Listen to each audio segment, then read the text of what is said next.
You're watching ABC 36 News at 6 with Erica Bivens, Paxton Boyd, Chief Meteorologist T.G. Shuck, and Sports with Jeff Pecoro. ABC 36 on your side. Well, we are checking back in with our ABC 36 political analyst Trey Watson and Dr. Stephen Voss as those polls close all across central Kentucky. Want to circle back real quick to the Republican gubernatorial race. Which candidate has the top shot at beating the incumbent Governor Beshear this November? I think it's a tough question. Yeah. Andy Beshear polls very popular. His approval ratings are high. And it's going to be an expensive race. He had no primary challenge, has banked about $7 million. The Democratic Governors Association, this is going to be their #1 target. It's going to be an upward race. I think Kraft, Cameron, and Quarles all come with unique advantages and unique disadvantages. I don't know that I can say one has a better shot than the other. I think all of them have an uphill climb, much more than a lot of Republicans want to admit to themselves. Interesting. Beshear is going to be tough. Other things equal, I would say Quarles is the harder one for Beshear to beat because he is somewhat more moderate in emphasis. But other things equal, he may not have the money.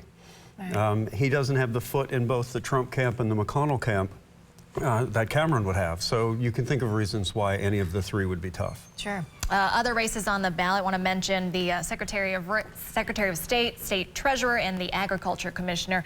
When we look at Republican incumbent Michael Adams, he's going to be facing two challengers in the GOP primary here, including, what's interesting, a former opponent who raised his profile, remember, by denying those election victories by Democrats. Thoughts on that race? I think the latest Emerson College poll showed that whether you believe the results or not, it certainly is undeniable there's a strong tinge of election denial going on in the voting base. I think it's Mike Adams' advantage that there's two people that are election deniers running against him, and hopefully that divides up that crowd and Secretary Adams can pull through. When you ask people, though, do you think Biden won the election legitimately?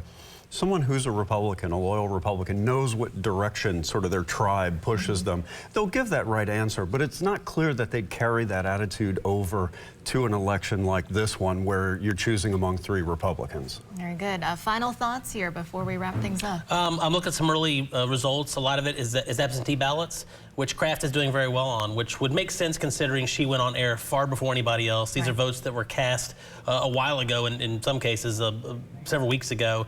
So I don't know that that'll hold up through the evening, but that's what we're seeing right now. Interestingly, some of the early results coming in are from the eastern part of the state. I wondered if they'd be slowed down by the weather. So as we look forward to what's coming in, we may learn what happened in southeastern Kentucky earlier than expected. Very good. Well, thank you both again for sticking with us. You'll be here tonight at 11 as we hopefully can break down all of those results. We'll be right back with a look at sports.